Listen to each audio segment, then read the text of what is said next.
800 years ago, in the middle of a dark and gloomy Icelandic winter, a story was written. While the story spoke of myths and monsters, it also spoke of great heroes. Thanks to the revolutionary new literary tradition sweeping through Iceland, this story would be passed down to future generations. This story has become one of the most popular and enduring ones, passed down from generation to generation throughout the entire Viking world, from Greenland to the Mediterranean, up to the 1200s. The story is still told today.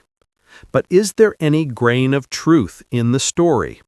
Come, let's find out together.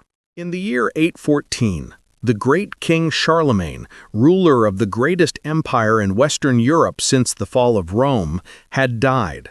Following his death, his kingdom, which once lived in abundance and prosperity, was shortly dragged into a civil war among his grandsons. In the states that took advantage of the vacuum left by the Romans, for example in Visigothic Spain and Ostrogothic Italy, it had become a Roman tradition to give the entire inheritance left by the elders to a single son. This would not be the case for the Franks. They maintained their tradition of dividing the inheritance among sons, which had plagued them for centuries. When the turmoil resulting from the inheritance fight finally settled, the wealth Charlemagne had gained through all his hard work had been destroyed as a result of his own grandson's inheritance fight. As a result of this destruction, 3 different kingdoms were born. On one side, there was East Francia, the state that would turn into Germany in the future. In the middle, there was Lotharingia, a region that would eventually be swallowed by the other 2 kingdoms in the west. But in the west, along the Atlantic coast, which was the original heart of the Franks, in the interior regions of Gaul, there was West Francia, the kingdom that would eventually become France. Under the rule of Louis the Pious and his descendant Charles the Bald, this was the place that would be increasingly exploited by a new power, stemming from the evident lack of central power. For years, the Franks had constantly organized expeditions to the pagan north to conquer new lands and add more people to the Christian community. But a great reckoning was at the door. The Vikings, who tried their luck in small groups at first, as the years passed, began to pour in from the north in increasingly larger groups with pirate sea raiders. Frankish sources of the period mention King Horik, who was just one of many Danish kings undermined by the West Frankish king Louis the Pious, who likely supported the rival throne claimant Harald Klak in the struggle to overthrow him. While this divide-and-rule policy might have worked under the strong hand of Charlemagne, who could easily handle those coming from the north, its quality had declined over the years, and the Frankish army was just a shadow of its former self. After Horik successfully fended off his rivals' attacks, all the ferocity of the Northerners was about to explode upon Louis in a strong and effective manner, first in the form of small fleets, and later by wreaking havoc. Since the end of the Saxon Wars in the late 8th century, Scandinavian raids were being conducted into Francia. These wars were a long and grueling conflict against the inhabitants of Old Saxony, immediately south of Denmark, who were still pagan. It had resulted in the forced conversion or death of most of its inhabitants. The Franks coming into direct contact with the inhabitants of Denmark for the first time was after the missionary crusade that lasted 30 years. However, the reputation of the Franks had certainly preceded them. As long as the emperor lived, Europe remained largely safe. According to Charlemagne's biographer Einhard, the only places looted and pillaged during his lifetime were some islands off Frisia near the German coast. He had even established Coast Guard fleets to defend the river systems. But after his death, all this was about to change. Without a strong ruler to govern it, Charlemagne's empire began to crumble rapidly, and in just a few years the Danes swooped in like scavengers to tear a piece from the corpse. Fleets consisting of around 30 to 40 opportunistic ships became common throughout the 810s and 820s and achieved significant successes by raiding the remote and sparsely populated regions of the West Frankish coastline.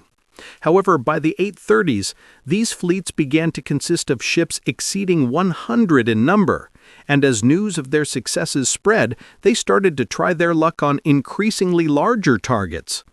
In 834, 835, and 836, they looted the silver mint center Dorestad, and in 837 they pillaged the trading town of Walcheren. King Horik did not support these raids, which he openly condemned in letters he wrote to Charlemagne's successor Louis the Pious. However, this could easily be a ruse, actually showing that King Horik had very little influence over Denmark's increasingly unruly and ambitious warlords.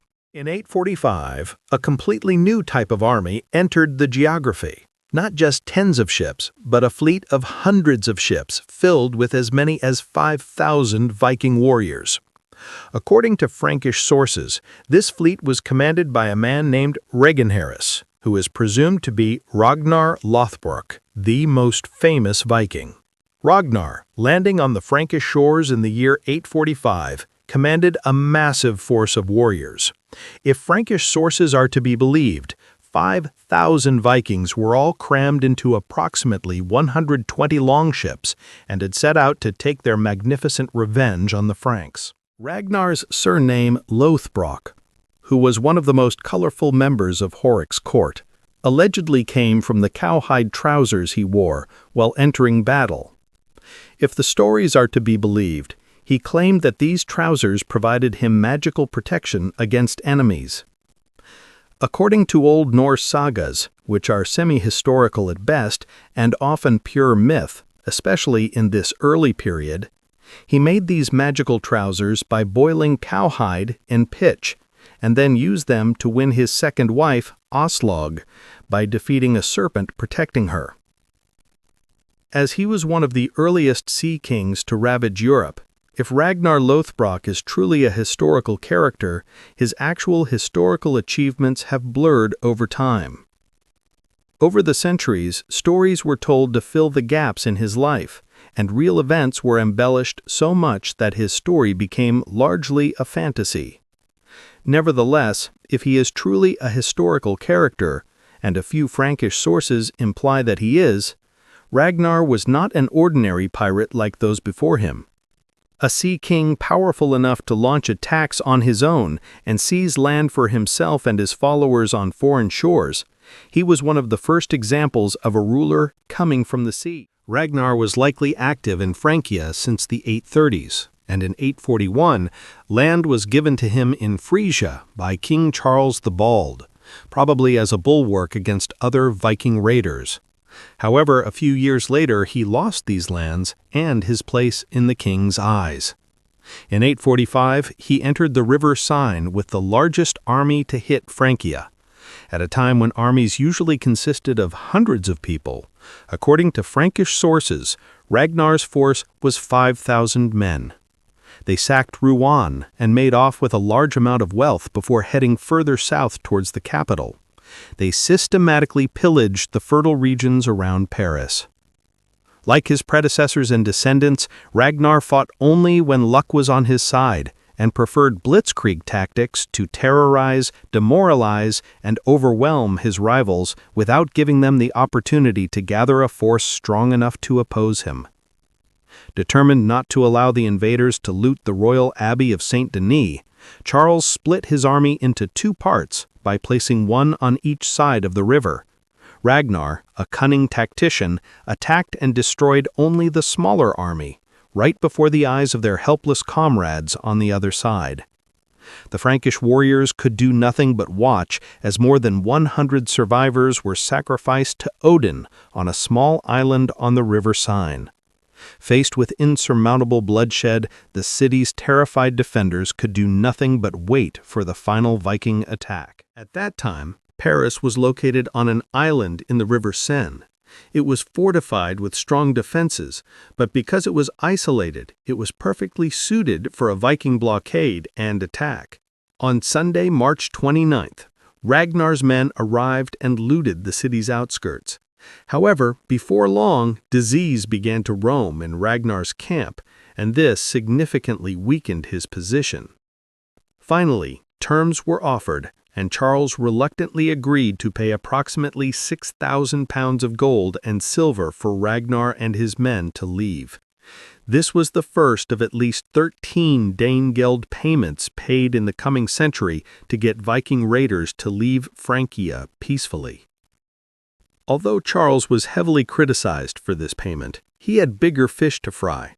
His brothers, disgruntled nobles, and regional rebellions threatened to destroy his position at any moment.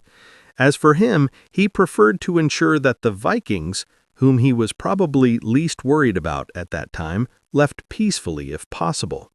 Ragnar agreed to withdraw from Paris, but it seems he looted a few places along the coast while returning home, probably to Denmark.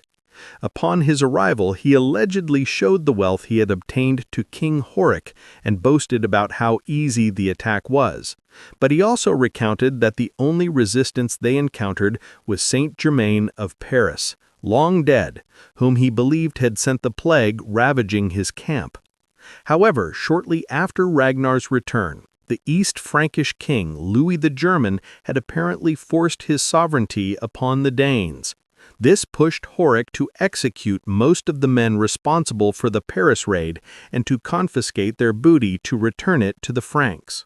Alongside economic and social reasons, this pressure on the raiders might be a reason why so many Scandinavians left Denmark at this point and went to other Viking settlements in the North Sea, like Ireland and the Scottish Isles. Meanwhile, Ragnar might have already left at this point to begin his piracy career, which is impossible to separate from the mists of legend. He might have gone on raids to the Irish Sea, back to Francia, or most famously to Northumbria. However, King Aella, whom he is said to have fought, would not be king there until the mid-860s. In 854, Horik was killed by one of his nephews, and those exiled from the Paris raid were apparently allowed to return home, but Ragnar was never heard from again in Frankish sources.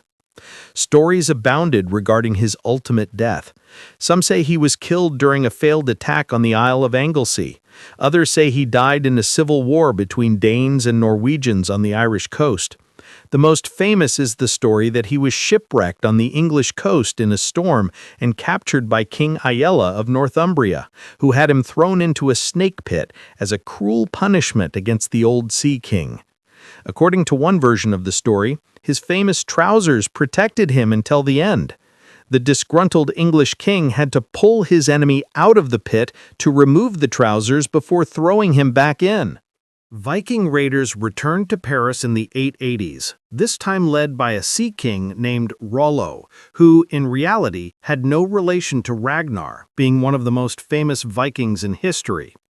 In one of the greatest turning points in the history of France, and potentially in one of the greatest sieges of the Viking Age, a massive force of hundreds of ships was finally repelled in 885 to 886.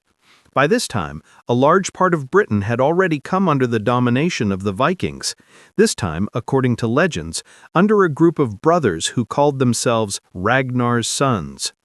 According to the legend of Ragnar Lothbrok, written sometime in the 13th century but told in mead halls from Dublin to Kiev throughout centuries, Ragnar had several sons who were all legendary sea kings in their own right. According to the saga, while dying in Ella's snake pit, he made a famous reference to these sons. "How the little piglets will grunt when they hear how much the old boar suffered." These sons of Ragnar were indeed glorious figures. Ivar the Boneless, perhaps king of Dublin for a time, an ancestor of the famous Uí-Ímar dynasty that would terrorize the Irish Sea for centuries. Bjorn Ironside, the Mediterranean raider, said to have later retired in Sweden. Ubba, Duke of Frisia and participant in the invasion of Britain in the 860s. Halfdan Ragnarsson, one of the first kings of Viking-occupied Northumbria, and Sigurd Snake in the Eye, born of a sorceress. All were famous warriors in their own right. In the sagas, when they heard of their father's death, Ivar and Ubba both swore to cross the sea to take his revenge. Halfdan was playing chess, and when the news was delivered, he squeezed a piece so hard that his fingernails bled. The impending invasion is known by us today as the Great Heathen Army. The Cracomal legend, likely composed in the Scottish Isles in the 12th century, summarizes the legend Ragnar transformed into when recording his final words spoken aloud while writhing among the snakes in Ella's pit. It gladdens me to know that Baldur's father, Odin, makes ready the benches for a banquet. Soon we shall be drinking ale from the curved horns. The champion who comes to Valhalla, Odin's dwelling, does not mourn his death. I shall not enter his hall with words of fear on my lips. The Aesir will welcome me. Death comes without mourning. I am eager to depart. The Disir summon me home, the Valkyries whom Odin has sent for me from the halls of the Lord of Hosts. I shall gladly drink ale with the Aesir in the high seat. The days of my life are ended. I laugh as I die. I hope you all liked the video. If you liked it, don't forget to like, subscribe, and share.